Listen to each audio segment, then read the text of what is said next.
Hello, everyone. Welcome back to Seeking Truth with Diana. And as you can see, very different setup today. I'm back at home from the summer, or I'm back at home for the summer and back in the Bay. And I haven't posted in so long. And I kind of wanted to address that because recently I've sort of been in this like limbo of should I keep posting on this channel? Should I keep posting on Instagram?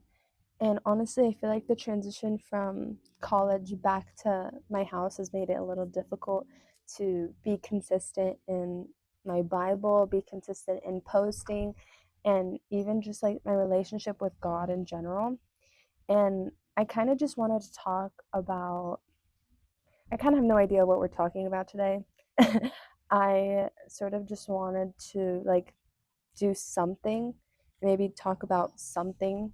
Um, so we're kind of figuring it out together. I want this to feel more like a conversation, not like, oh, well, you should know this, you should know that, and this, and that. Um, but my relationship with God right now has been sort of like on the rocks. Not necessarily because I'm like doing all these bad things, but sort of like I feel like I'm like going through this like period of like laziness, almost like paralysis. I don't really know how to explain it. I'm sure like many of you have felt the same where you're kind of at like a stage of like it just feels like silence. And I'm not sure if it's silence in a good way or silence in a bad way. I remember posting a video for Lent that was sort of talking about silence and how good silence is and how we should be comfortable in the silence. And all of a sudden, boom, I'm extremely uncomfortable in this silence. Um, During Lent, I found it to be something beautiful because I gave up social media and I was able to free myself of like doom scrolling, free myself of like disengaging my mind while I'm doing something. And after Lent, when I re-downloaded TikTok, I ended up scrolling on Instagram again. And once I moved back home, I feel like I lost all of the lessons that I learned from Lent. And I feel like I just went completely back to the way I was prior to Lent. Um, Re-downloading TikTok wasn't supposed to be like this major thing that like it wasn't supposed to have such a big effect on me. And I think I'm just surprised at how much it did. Um, I just want to be like transparent about maybe just like going from Lent to this place of like where I was fasting from social media. I was fasting from these things that I thought made me feel like good or like would kill the time. And like the reality of going right back into it and not really taking the full lesson of Lent into my heart. Um, it feels sort of right now it kind of feels like a wake up call and like I'm having all of these realizations of how important Lent really is. And I think the whole thing with social media as well, like there's just something so powerful about social media that I'm always thinking of. Like it's crazy how we've gotten so addicted to our phones. Like we're so dependent on them. And I hate that I'm like, oh, we're so dependent on our phones. And yet, like, after I make this video, I'm probably gonna go on my phone. Like, it's crazy how much of like a hold it has on our lives. And even just like as a young girl on social media, or even as like an adolescent on social media, it's especially hard. And I just wanted to like bring awareness to like make sure you make yourself think. Like think about how much you use social media. Think about how much you're on your phone and like why. And I feel like we've lost the art of just asking why and asking questions about ourselves, asking questions about our faith, asking questions of just things we do every single day in life. There's nothing more beautiful than asking why. When I was a kid, I was the type of kid to like, if my parents told me no to something, like if they told me no, you can't go to this person's house to have a sleepover, I'd be like, oh, why? And they'd be so sick of me, like they just would not answer me. They would not answer me at all, and they would just be like, we because we said so. And like that's one of my biggest pet peeves someone like you asking why and then the other person saying because I said so or because that's just the way it is, like pause. There's always an explanation for everything, and I feel like there's always an explanation for everything. There's an explanation for why I'm feeling this way after Lent. There's an explanation of why we're so addicted to our phones, why we're so addicted to social media, why we're so addicted to numbing our minds and not really like paying attention to what we're doing every day in life. There's a reason why we feel like monotony in our lives and we're not like actually doing things that are productive. There's a reason why we feel the way we feel and why we were made the way we're made. Like there's reasons for everything, and I don't know, the beauty of life is just being able to experience and discover those whys.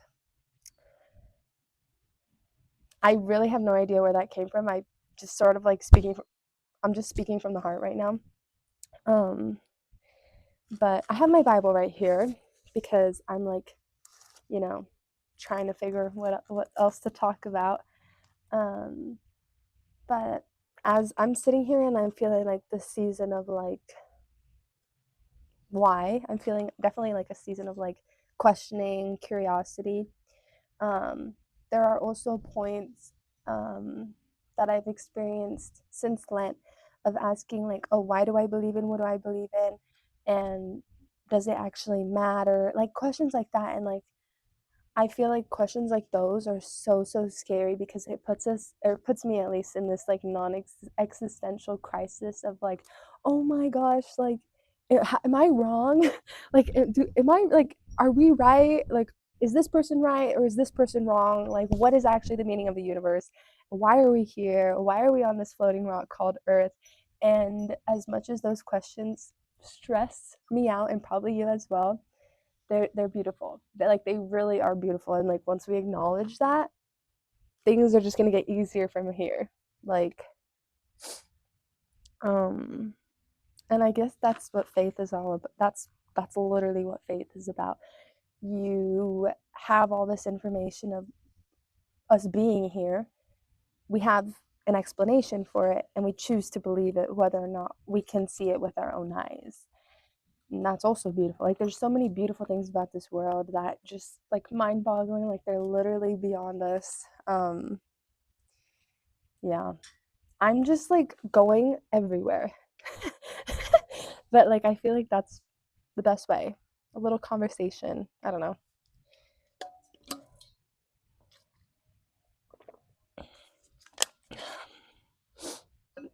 So, I also want to bring something up.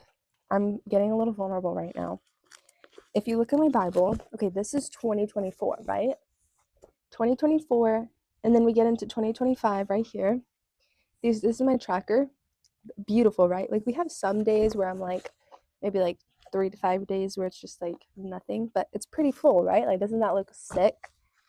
Now, please don't laugh at me. Let's look at May and June. That's not very many things crossed off, is it? So when I'm telling you I'm going through a season of like questioning, curiosity, confusion, asking myself, why am I doing this? Why am I doing that? Like I really mean it. Like something that I heard today while doing my Bible study from Father Mike Schmitz, it actually like it holds really near and dear to my heart right now because I think it's really relevant to my situation.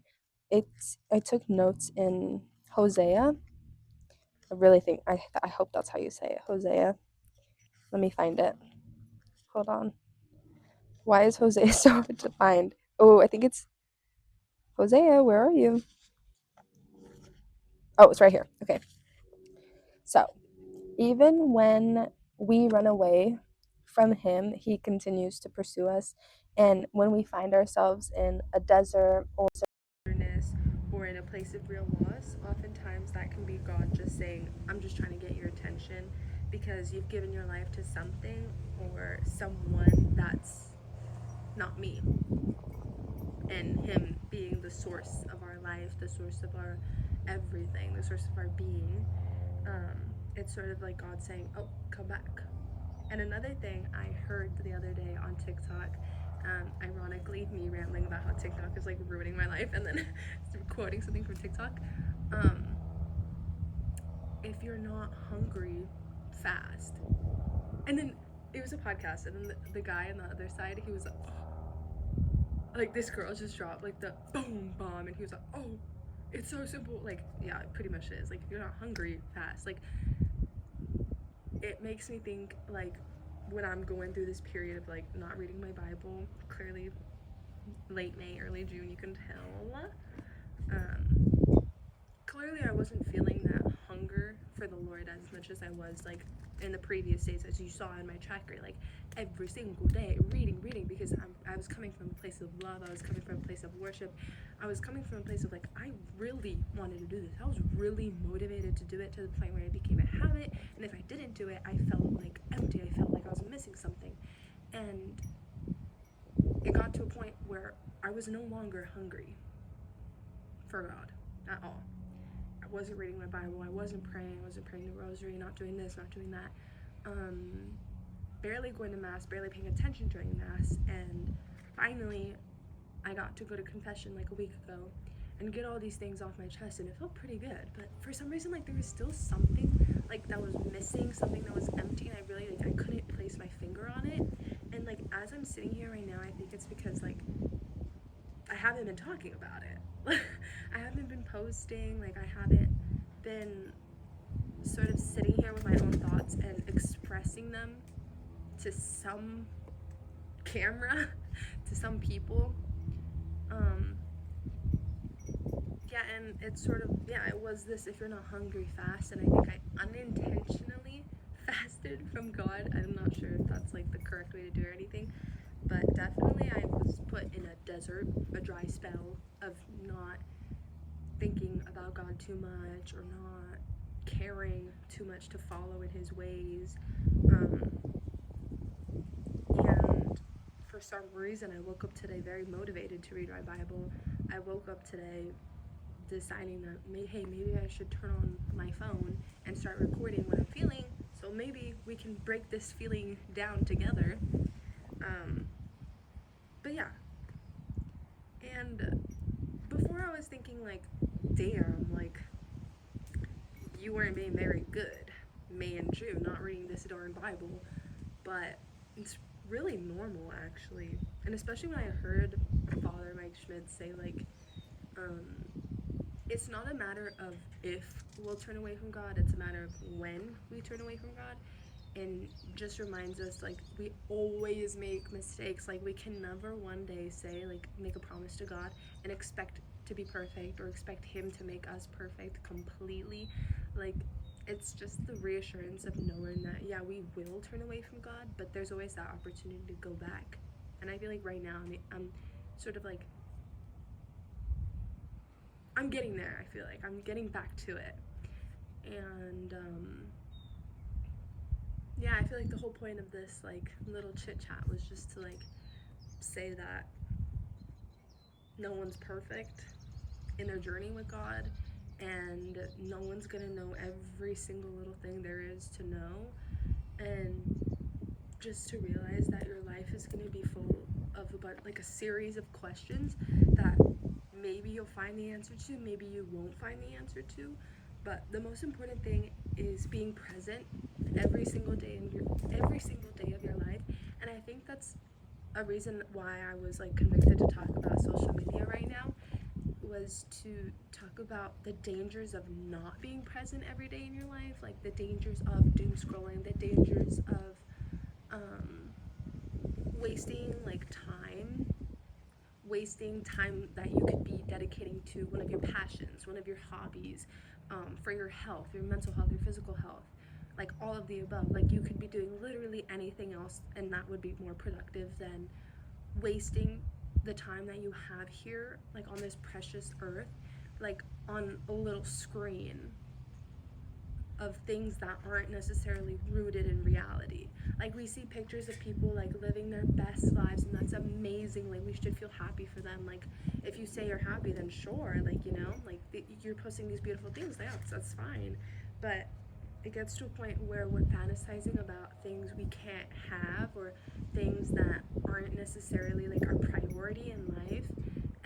We're fantasizing luxuries when really we should be just thankful for the time we have right now, thankful for the body that we're in, thankful for the family that we have now, thankful for the ability to go out and experience the world. Like, you don't necessarily need to go on a vacation to Italy or a vacation to Hawaii in order to experience the beauty of the world. You can just go for a walk, look at the trees, and see, wow, this is amazing. Like, how did this whole thing come into existence? Like, that's absolutely crazy.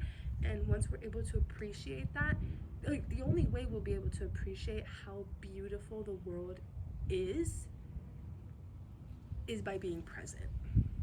And again, things like social media, things like technology, like, they're good, but it's a double-edged sword. Like, we can't be wasting our time away on technology without realizing what's right in front of us first. And I think that's the whole message of right now, and especially for myself, that just make sure you're saying what you're grateful for every day. Make sure you're acknowledging your creator. Make sure you're praying. If you don't feel like praying, like, okay, okay, go for a walk. Like, there's other ways to like meditate. There's other ways to show gratitude, to show your appreciation. Um, yeah, and I think we can't put God in this box of like, oh, you only like to be, or like, we can't put God in this box where we think He's not listening to us if we're not doing the sign of the cross, or like if we're not doing these extravagant prayers. Like, you can't put God in that box. Like, He's listening to you all the time. So don't feel the pressure of trying to do everything right in order to please Him. It's more so get to that point of where you feel like you can trust Him first, and it literally just starts with going on a walk and realizing how beautiful everything around you is. Once we're able to, show gratitude for everything in our lives, and I feel like everything just gets better from there. Like, I remember, okay, to wrap this up, I'm closing my Bible. To wrap this up, I remember vividly this episode of Big Mouth. It's not the most appropriate show, to be honest, but I watched it. And it was like, there was like this cat that had like, it was like a depression cat. And it's like, Big Mouth is basically, oh, I have ants crawling all over me. Big Mouth is basically a show about like these kids. I think they're like elementary, going into high school, and it's about their emotions. And I forget I forget her name, but anyways, one of the characters has this depression cat, and it's like keeping her indoors, it's making her go to sleep. The depression cat is saying, no, it's okay, I got you, like, let me just like let me just hug you and we can just go to sleep forever. And like, oh my god, look, your life is so sad, it's okay, just take a nap, forget about everything. And the only way that depression cat went away is with this toad. And it was like, it's literally called Gratitoad, I think it was called Gratitude. I really don't know. I haven't watched the show in forever. But literally the only way the depression cat got defeated was by, Jessie, I think, saying all these things that she's grateful for.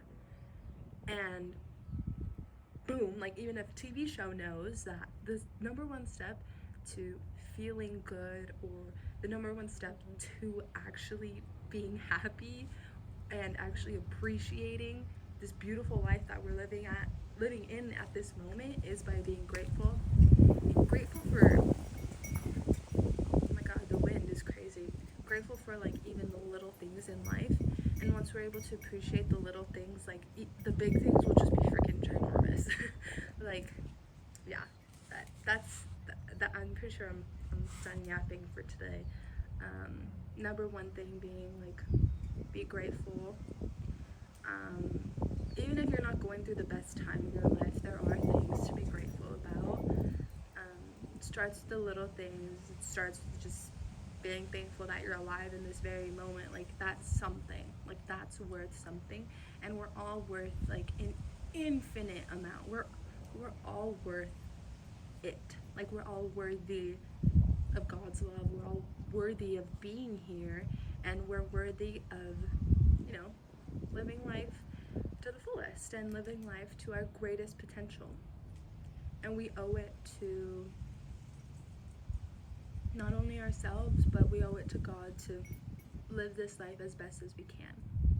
So that's all I have to say today, and hopefully I will talk to you guys soon. Pray for me, and that it's only up from here. It's only up from here. Okay. Ooh, I don't know what that was. But okay. Pray for me. I'll be praying for you, whoever's watching this.